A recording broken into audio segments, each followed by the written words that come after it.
درزی کو فون کر کے ناپ دے دیتی ہے کہ اتنی چسٹ، اتنی ہپ، اتنا پیٹ، اتنی کمر، اس سے بڑی بے غیرتی کیا ہوگی؟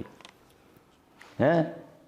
اس سے بڑی بے غیرتی کیا ہوگی؟ اعوذ باللہ من الشیطان الرجیم، بسم اللہ الرحمن الرحیم۔ وَإِن يَمْسَسْكَ اللَّهُ بِضُرٍّ فَلَا كَاشِفَ لَهُ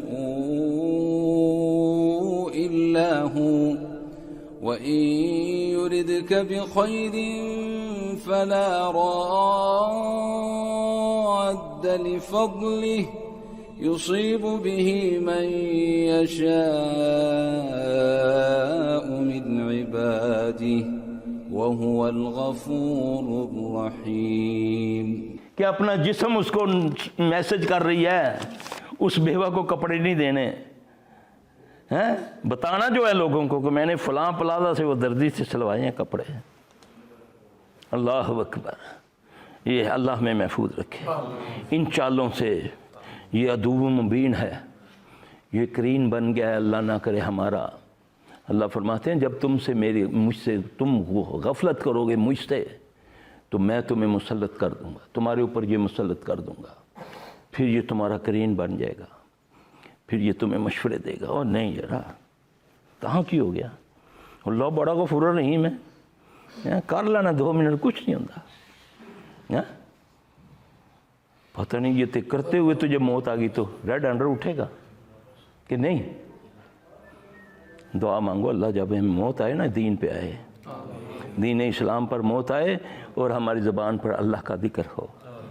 اس لیے چلتے پھرتے اٹھتے بیٹھتے سبحان اللہ الحمدللہ اللہ اکبر پڑھا کرو، اللہ کی حمد و ثنا بیان کیا کرو، دروشی پڑھا کرو۔ زیادہ دروشی پڑھنے سے ساری حاجات پوری ہو جاتی ہیں۔ جاؤ ایک نسخہ دینے لگا ہوں، بار بار دیتا ہوں، نماز میں سجدے میں یہ دعا پڑھو، سبحانک اللہم ربنا و بحمدک اشہد لا الہ الا انت، سبحانک اللہم ربنا و بحمدک اللہم اغفر لی۔ اللہ کی تسبیح بھی بیان ہوگی، استغفار بھی ہو گیا۔ تو اللہ قرآن میں فرماتا جب تم استغفار پڑھو گے، جب استغفار پڑھو گے تو کیا کروں گا؟ رحمت کی بارش برساؤں گا، بیٹوں سے مدد کروں گا، میوے دوں گا، نہریں دوں گا، امن دوں گا۔ تو سب سے قریب آدمی کب ہوتا ہے؟ سجدے میں اللہ سے۔ تو پھر جب تم یہ پڑھو گے سبحان ربی الاعلیٰ بھی پڑھو، سبحانک اللہم ربنا و بحمدک اللہم اغفر لی بھی پڑھو، سجدے میں پڑھو، رکوع میں پڑھو۔ میں پچھلے سال اس دفعہ تو کرونا تھا، حرم میں کوئی بندہ تھا، پتہ نہیں انڈین تھا کہ کہاں سے، پاکستانی نہیں تھا، دور سے اس نے کہیں مجھے دیکھا تو دور سے کہتا، آواز دی مجھے، میں رکا تو آ کر مجھے مسافہ کر کے معانقہ کر کے مجھے کہنا شریف صاحب آپ کے لیے بڑی دعا کر رہا ہوں، آپ نے ایسا نسخہ بتایا میرے سارے کام اللہ نے کر دیے۔ کہتا آپ نے یہ دعا بتائی تھی، میں نے یہ یاد کر لی ہے، نبی صلی اللہ علیہ وسلم پڑھا کرتے تھے سجدے میں، 2 سجدے کے درمیان ٹھونگے مت مارا کرو، وہ دعا ہے، ذرا کر کے اپنی زندگی میں تھوڑی دیر کر کے دیکھ لو، اللہم اغفر لی، یہ 2 سجدوں کے درمیان کی دعا۔ اس پر کسی کو اختلاف نہیں ہے، کسی فرقے کو، لیکن کام چور ہوں نا میں، ظاہری ہوں نا، اس لیے مجھے نظر نہیں آتا۔ 2 سجدوں کے درمیان کی دعا، اللہم اغفر لی، اے اللہ میری مغفرت کر دے، وعافنی، مجھ کو عافیت عطا فرما، مجھے صحت عطا فرما، اللہم اغفر لی ورحمنی، مجھ پر رحم عطا فرما، وعافنی، مجھ پر عافیت دے، مجھے صحت دے، ورزقنی، مجھے رزق عطا فرما۔ ظاہر ہے کہ پاک رزق عطا ہے۔ یہ 2 سجدوں کے درمیان کی دعا ہے، سیکھو، کرو، چند دن میں کرو، چند مہینے کر کے دیکھو، اگر عزت یا رزق میں کمی آ جائے پکڑ لینا، کرو نا، یہ یاد کرو نا، کرواؤ نا بچوں کو، لگاؤ نا رابطہ۔ یہ مومن کی معراج ہے نا نماز، جس سے میں کیا میری نسلیں بھی دور ہیں۔ نہیں سویا رہا میرا پتر، رات ساری تم نے کالج کی پڑھائی کی ہے، سویا رہے میری بیٹی، ساری رات پڑھتی رہی ہے، امتحان آ رہے ہیں، میڈیکل کی اسٹوڈنٹ ہے، پتہ چلتا ہے کہ آخری ایام میں پاگل ہو گئی ہے۔ ہاں جی، رات جاگ کے، رات کو عبادت پوری جاگنے کی نبی کو اجازت نہیں دی اللہ نے، اللہ نے سورہ مزمل میں فرمایا نا کہ اے نبی تیری جان کا تجھ پر کچھ حق ہے، کچھ سو اور کچھ جاگ۔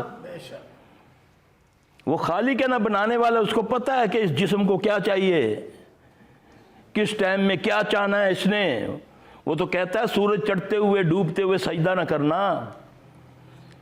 سائنس کیا کہتی ہے؟ سائنس کہتی ہے جب سورج چڑھتا ہے تو زمین سے ایسی شعاعیں ریفلیکٹ ہو کر آتی ہیں جو انسانی جسم کو نقصان پہنچاتی ہیں، اور تھوڑی دیر کے بعد 9-10 منٹ کے بعد وہی شعاعیں انسانی جسم کو اتنا فائدہ دیتی ہیں کہ اس کے جوڑوں کے اندر جو گندے فضلے ہیں، گندے ہیں مادے، ان کو جلا دیتی ہے۔ تو اشراق کی نماز کا کیا ٹائم ہے؟ سورج چڑھتے ہوئے منع کر دیا نوافل پڑھنے سے، اور جیسے ہی ٹائم گزرا سائنس تو یہ کہہ رہی ہے۔ تو وہ رب اتنا کریم، اتنا زبردست رب جو تیرا خیر خواہ ہے، انتظار میں بیٹھا ہے کب یہ رو کر کہتا ہے کہ اے اللہ مجھے معاف کر دے۔ نبی صلی اللہ علیہ وسلم پر کفار نے شرط لگائی نا کہ اے محمد صلی اللہ علیہ وسلم اگر تم سچے نبی ہو نا، آپ کے رشتہ دار تھے نا مشرکین مکہ، تو اللہ کو کہو کہ یہ صفا مروہ سونے کا بنا دیں۔ جبرائیل آئے، نبی صلی اللہ علیہ وسلم پر سلام اللہ کا بھی دیا، اللہ نے سلامتی بھیجی ہے۔ اللہ فرماتے ہیں کہ میں اس صفا مروہ کے پہاڑ کو سونے کا بنا دوں گا، اس کے بعد اگر ایک بندہ بھی بے ایمان رہا تو میں ایسا عذاب دوں گا کہ کبھی میں نے کسی کو ایسا عذاب نہیں دیا ہوگا۔ نبی صلی اللہ علیہ وسلم ڈر گئے۔ آپ نے فرمایا نہیں اللہ، پتہ تھا نا قوم کا اپنی کا، اللہ بس ایک دعا ہے کہ میری امت کے لیے توبہ کا دروازہ قیامت تک کھلا رکھنا۔ یاد رکھنا اللہ کا واسطہ ہے، توبہ کا دروازہ کھلا جائے، مانگ لو اس سانس چلتی ہوئی، اس سے پہلے کہ تمہیں ملک الموت نظر آ جائے پھر کوئی توبہ قبول نہیں ہوگی۔ اس سے پہلے اپنی میں اور آپ اصلاح کر لیں، یہ ساری بیماریاں دور ہو جائیں گی، گارنٹی ہے، گارنٹی۔ بس آنسو بہا لو اس کے سامنے، آنسو نہیں بہتے، چہرہ نہیں بنتا، رونا نہیں آتا۔ اللہ کے نبی نے فرمایا صلی اللہ علیہ وسلم رونے والا منہ بنا دو، اللہ تیری دعا قبول کر لے گا۔ اس سے زیادہ اور کیا رد دے؟ بیٹھا ہے تمہارا انتظار میں بیٹھا ہے اللہ کے لیے۔ یہ بیماریاں کوئی چیز نہیں ہے، یہ بیماری بھی اگر آتی ہے مومن کو تو ٹھیلا معمولی سا لگتا ہے، ایک کانٹا چبھنے سے اس کے سارے گناہ معاف ہو جاتے ہیں۔ ہاں جی، اگر بچے کا دکھ، بچی کا دکھ، مال کا دکھ، بھینس کا دکھ، گھر کا کوئی نقصان، اس پر تو اللہ کا شکر ادا کر کے اللہ کی رضا سمجھتے ہوئے اللہ سے اس کی عافیت مانگتا ہے، پڑھتا ہے انا للہ و انا الیہ راجعون، اللہم آجرنی فی مصیبتی واخلف لی خیر منہا۔ اللہ تجھے اس سے بہتر عطا کرے گا۔ یہ دعائیں ہیں، یاد کرو۔ کوئی نقصان ہو جائے، ام سلمہ رضی اللہ عنہ جب بیوہ ہوتی ہیں، ان کو اپنے شوہر سے بہت پیار تھا، ہر وقت ان کو یاد کرتی، روتی رہتی تھی، بڑی فہم والی بی تھی وہ۔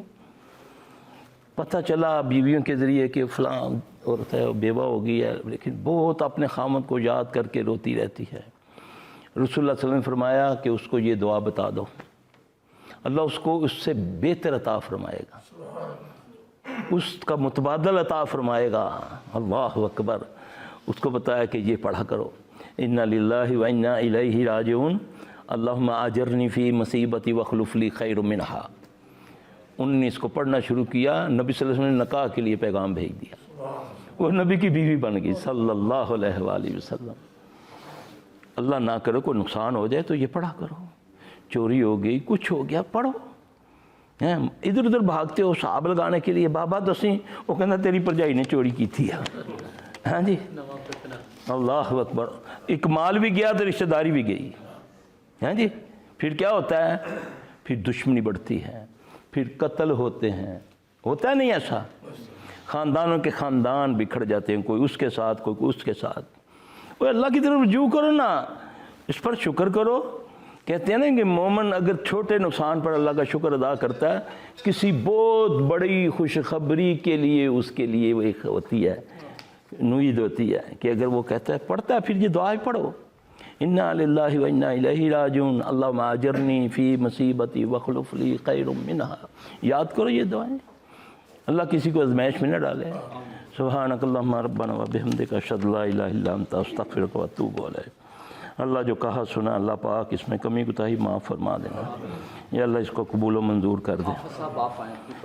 اللہ ہمیں ہدایت عطا فرما.